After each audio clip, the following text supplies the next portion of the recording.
What is up, Omnibus collectors? Riley here, and I'm going to be answering the question that is on everyone's mind. Which Marvel Omnibus has the least value per page?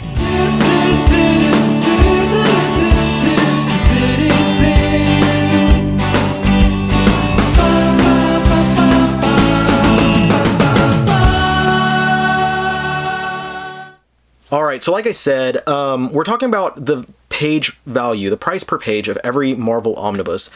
And this is a question that I think is something that's kind of on people's mind right now, and that's why I'm answering it, why I'm making this video. And it stems from a recent release, something that actually just came out. I don't have it on hand yet. But several months ago, Marvel announced they solicited the Marvel Cosmic Universe by Donny Cates Omnibus Volume 1. And this book really got people a buzz talking about the $100 price point for a book that at the time was solicited as having less than 500 pages, but they increased the page count to 528. So there is a little bit more material in there, but people were still upset because obviously this is a very expensive item with a low page count. It has a bad value to it as far as counting how much each page is worth. And a lot of people have been thinking, you know, this has to be one of the worst valued omnibus. This is the worst valued omnibus. This is one of the smallest omnibus.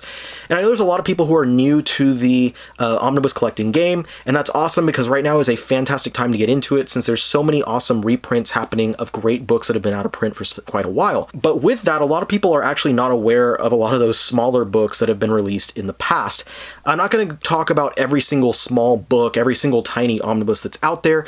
I will mention real quick that all things considered, counting the pages of every book, the Marvel Cosmic Universe by Donny Cates Omnibus is actually the 24th smallest book. The smallest book, for anyone who's wondering, a lot of people may already know this, is Devil Dinosaur at 176 pages for $30. So anyway, the whole point here is I got all the page counts together of every Marvel Omnibus, and I matched that to the price of every Marvel Omnibus, and then I did a little bit of simple math to figure out what the price per page would be for every single one of these books, and I found out what the worst value, the 10 Marvel Omnibuses with the worst price per page are. So I'm going to be counting down those 10 worst value omnibuses, and like I said, this is not about the story, this is not about the content. A lot of these are books that I absolutely love. I'm just talking about the actual cost for these books. I'm also not talking about the aftermarket cost. I'm not talking about discounted prices on sites like In Stock Trades or Tales of Wonder. I'm talking about the cover price, and I'm comparing that to the page count. So anyway, let's go ahead and start on this. I do own a good amount of these, but I don't own all of them. So for the ones I don't own, I'm just going to throw pictures up next to me in the video so that you can see what books I'm talking about. Anyway, let's get started talking about these books. Number 10 on this list is Hawkeye by Matt Fraction. Now this omnibus came out several years ago. Before it had an omnibus, it actually had 2 oversized hardcovers with the exact same material. Basically, this is the 22 issue run. I believe there's also an annual in there. Yeah, 22 issues plus an annual, and then there's material from Young Avengers Presents as well. I love this book. This is a great series, great artwork, great story, but it has a $100 price point, which actually makes it, I think, $30 more than buying both of the oversized hardcovers at cover price. So there's a higher price point of $100 with a page count of only 552 pages.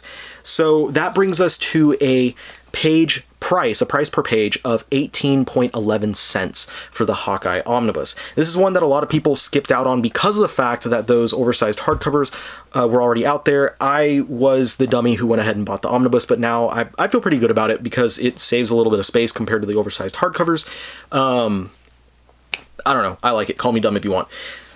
That brings us to, actually, number 9 is a tie between 2 books. So I'm going to show both of those books. Number 9A, let's say, is Guardians of the Galaxy by Jerry Dugan. This book has a $75 price point with a 408 page count.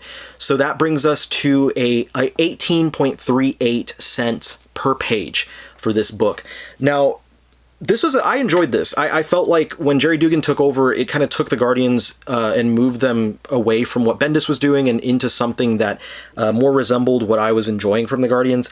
But that's all just opinions and stuff. The real kicker with this one is not just the high price per page that this has at that 18.38.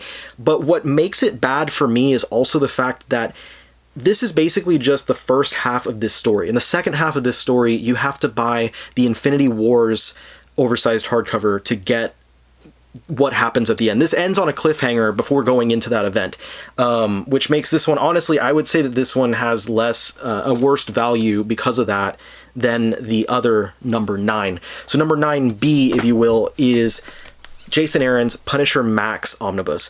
Now this is amazing material. So all opinions aside on this, as great as the material is, this again comes in at 18.38 cents per page. This one has a $100 price point, collecting the 22 issue Punisher Max series. I think that also has an annual, the Xmas special, yeah. So there's 23 issues worth of material. With that $100 price point, there are 544 pages. So as good as this is a pretty poor value.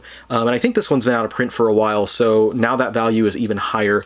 But yeah, that's no bueno, Marvel. And this is one of the earlier examples of them doing that, where they put the $100 price point on a book that is much smaller. So putting that out there, the book that, you know, is in question right now, the Donny Cates one, is far from being the worst, and it's far from the first time that they've done this kind of thing to us. That brings me out to my number 8.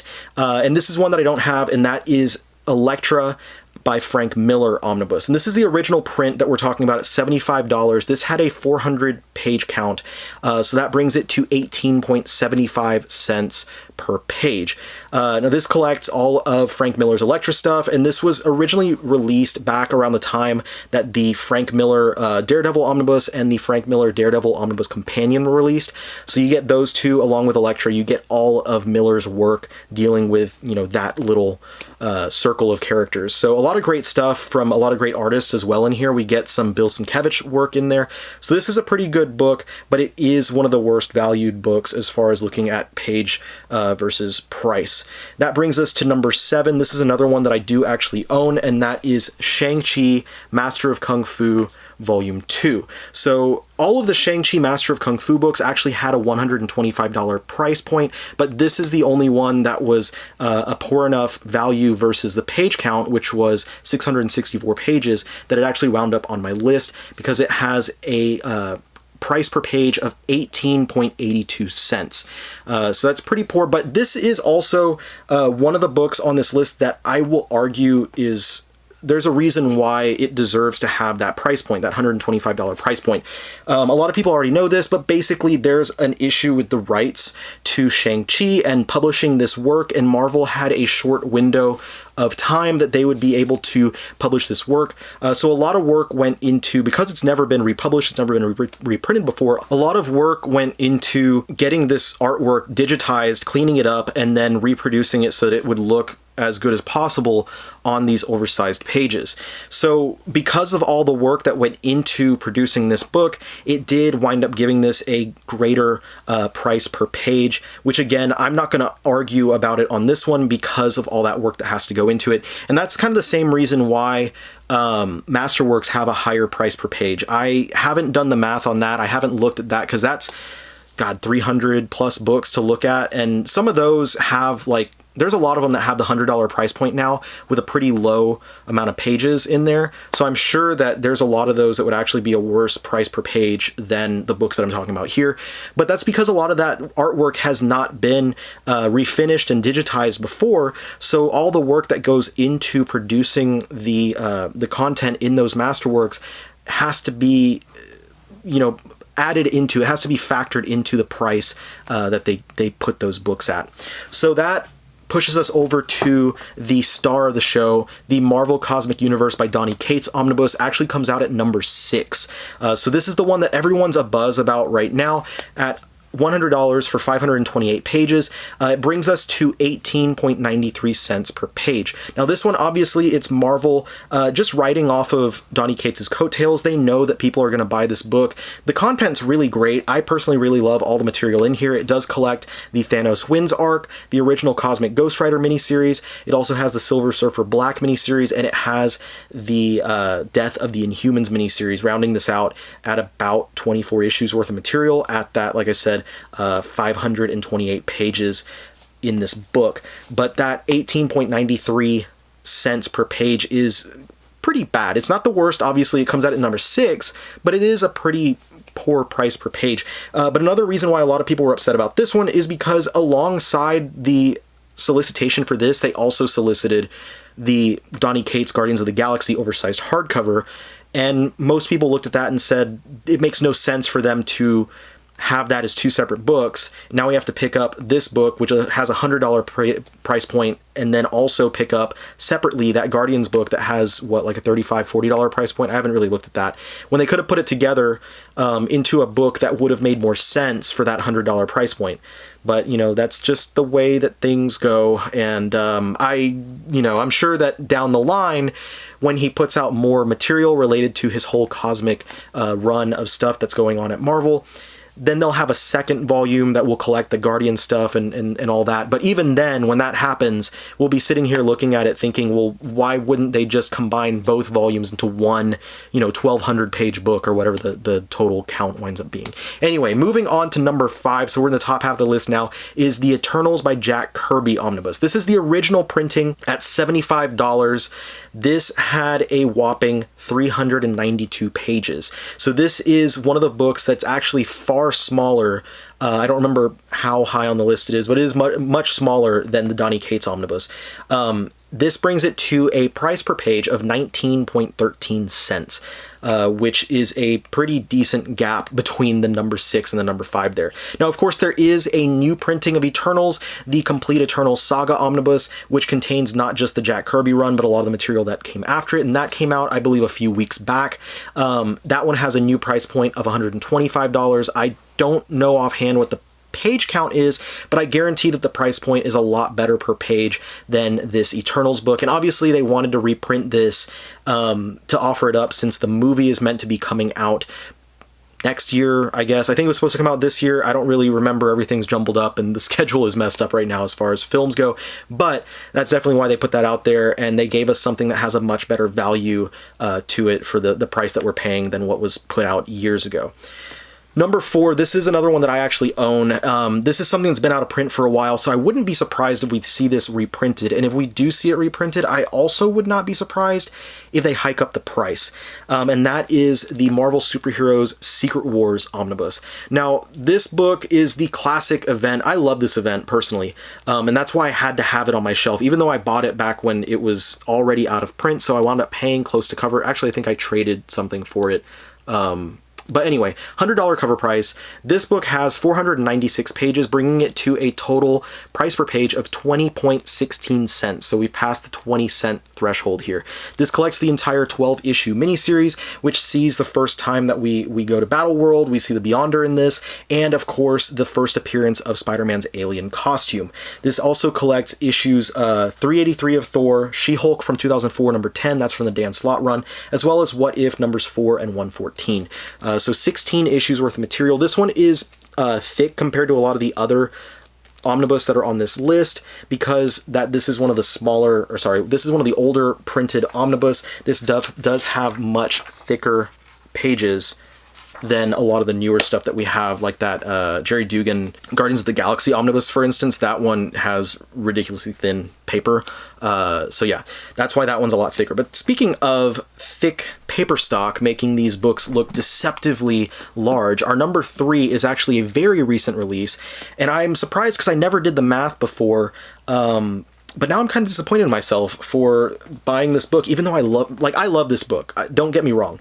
But that is the X-Men Grand Design Omnibus by Ed Piskor.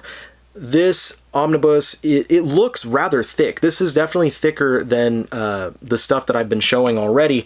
This only collects 6 issues worth of material, but each of those issues was, larger than typical. It comes in at 488 pages with a $100 price point. So that brings it to a 20.49 cent per page price. So that's pretty bad. This has a lot of supplemental material.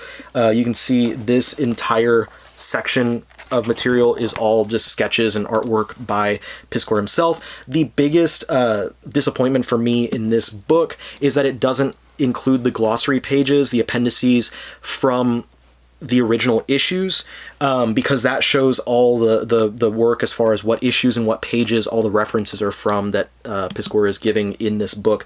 But this does have extremely thick paper stock when compared to any of the other books that are, you know, on this list. It might be the thickest paper stock that Marvel has used, period. This one a lot of people passed on because there was the 3-set the large Treasury Edition, Gallery Edition sized books. Altogether, those came out as a little bit cheaper than the price of the Grand Design Omnibus. But for me, I like the Omnibus size more than the Treasury size. And this is bigger than the issues were, so we are getting it on a larger page, which I think is important because there's so much detail in every page of this. So I'm basically spending this time kind of trying to tell myself why I feel okay about buying a book that's number 3 on the worst valued omnibus list. But that's the last book. That's the worst valued one that I own. I don't have the number 2 or the number 1. The number 2 book on this list is also a more recent one, but this, like the Shang-Chi book, is one where I understand the price, and that is the Submariner Post-Wars Years Omnibus at $125. This has a page count of 558, so that brings it to 22 cents even per page. Now, just like that Shang-Chi book, this is stuff that has not been reprinted, and there's a lot of work that had to go into the restoration of that art. So there's a lot of work that went into restoring it so that it can appear on these nice premium format books.